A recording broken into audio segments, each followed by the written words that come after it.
근데 사람의 마음을 예수님께서 네 가지로 얘기를 했어요. 어떤 마음이냐 하면 그 씨 뿌리는 비유의 가운데 이런 말씀이 있어요. 아무나 천국의 말씀을 듣고 깨닫지 못할 때는 악한 자가 와서 그 마음에 뿌린 것을 빼앗나니 이는 곧 길가에 뿌려진 자요.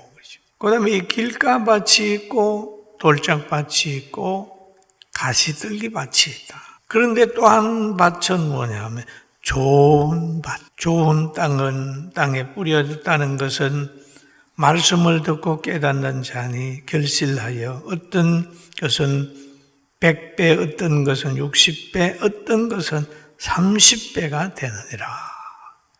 좋은 밭이 귀를 기울여라. 좋은 마음으로 귀를 기울여라 하는 거죠. 길가 밭은 많은 사람이 밟고 간 밭이잖아요. 여러분, 우리가 무슨 얘기를 하면 그러죠. 진짜요? 진짜요? 믿을 수 있어? 그러지요. 왜? 가짜를 거짓말을 많이 들었다는 거예요. 아이들도 그 진짜입니까? 그러니까 보통 보게 되면은 그 유대인들에게도 바리새인이 밟고 가고 사도바리새인이 밟고 가고 제사장이 밟고 가고 장로들이 밟고 가서 그 마음 속에는 예수님이 이단이라고 하는 것들이 꽉 차 있는 거죠. 지금 오늘날 말씀을 듣는 성도들도 보면 니체가 밟고 가고 공자가 밟고 가고 무신론자들이 밟고 가고 진화론자들이 학교에서 아이들한테 그 마음을 밟아버리죠. 그래 복음이 안 들어가는 거죠. 복음을 얘기를 하면 안 들어가는 거예요. 그러니까 진리가 들어와도 이 얘기를 해도 성도들 중에도 그래요. 설교 듣다가 바닥 받아져. 돌짝밭은 뭡니까? 떨어져서 한참 있는데 돌이 있으니까 그만 햇빛이 나니까 뿌리를 못 내려. 왜?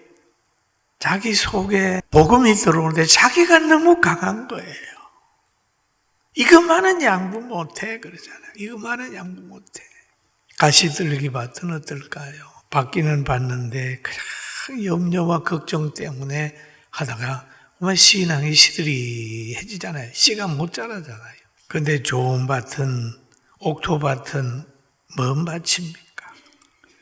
저기 이 옥토밭에 대해서 헬라어에는 뭘로 표현했는가 하면 봤더니 킬로스라고 하는 표현을 하는데 이걸 번역을 하면 경건한, 유용한, 알맞은 이렇게 표현할 수 있어요. 경건한 밭, 유용한 밭, 씨가 들어와서 싹 틔우기 알맞은 밭 이렇게 표현할 수 있어요.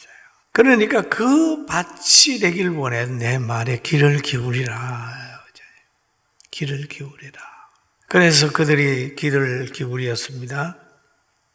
그랬더니 베드로가 그러는 거예요. 이는 곧 선지자라는 얘기를 합니다. 요엘을 통하여 말씀하신 것이니 그때 그 상황은 이해가 안 되지만은 그 모여있는 유대인들은 구약을 하나님의 말씀으로 믿는 거잖아요. 요엘이 말씀했는데 하나님이 예언한 것이 지금 현재 이루어지고 있다. 그 요엘이 무슨 얘기를 했습니까? 말세에 내 영을 모든 육체에게 부어주리니 라는 얘기를 합니다. 그때에 내가 내 영을 남종과 여종에게 부어주리니 내가 이적을 하늘과 땅에 베풀리니 곧 피와 불과 연기로다. 그러면서 요엘서 2장에 쭉 예언하고 있습니다. 그리고 구약의 말씀을 믿는 그들에게 베드로는 구약에 있는 그 원리의 말씀, 성령의 감동을 받아가지고 얘기를 하는 거죠. 하는 거죠.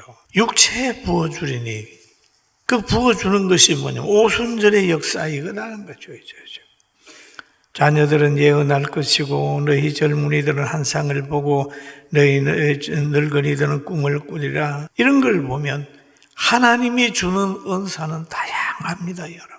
어떤 사람은 성경을 읽다가 마음이 뜨거워지고, 어떤 사람은 봉사하다가 마음이 뜨거워지고, 어떤 사람은 복음 전하다가 마음이 뜨거워지고, 어떤 사람은 기도하다가 마음이 뜨거워지고 변화받고 그런 때가 있어요.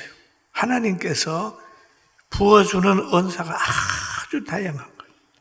그래서 베드로는 그들에게 그렇게 얘기를 함으로 해가지고 그들이 다 이제 이게 하나님의 역사라고 하는 것이 이해되는 거죠. 사랑하는 성도 여러분, 우리도 하나님의 말씀으로 뭘 가지고 사람을 보고 하나님의 말씀으로 가정을 보고 하나님의 말씀으로 시대를 보게 되길 주의 이름으로 축원합니다. 하나님 말씀으로 가정을 보면 얼마나 소중한지 모릅니다. 하나님이 가정을 만들었다는 거예요. 남편 입장에서 아내를 보면 기업을 함께 받아갈 나보다 연약한 그릇이다. 그런 거죠. 아내 입장에서 하나님의 말씀으로 남편을 보면 나의 가장 안전한 곳이고 동행하면 행복해지고 존중해야 될 뿐이다. 이렇게 되는 거예요. 그러니까 서로 존중하는 거죠. 교회를 볼 때도 그리스도의 몸이다. 그리스도의 몸이다. 천국 신부단장하는 곳이다. 이러면서 교회가 너무 소중하게 되는 거죠. 세상에서는 막 전쟁이 일어나고 지진이 일어나고 사랑이 식고 그럴 때 이게 만세의 징조인가 보다. 예수님 말씀하시는 것이 이루어지고 있네. 이때 뭐 하면 되지? 라고 생각하면서 그 예수님의 말씀을 한번 보면서 그대로 적응하고 산다면 여러분과 저의 인생이 참 멋있어집니다. 아멘. 멋있어져요.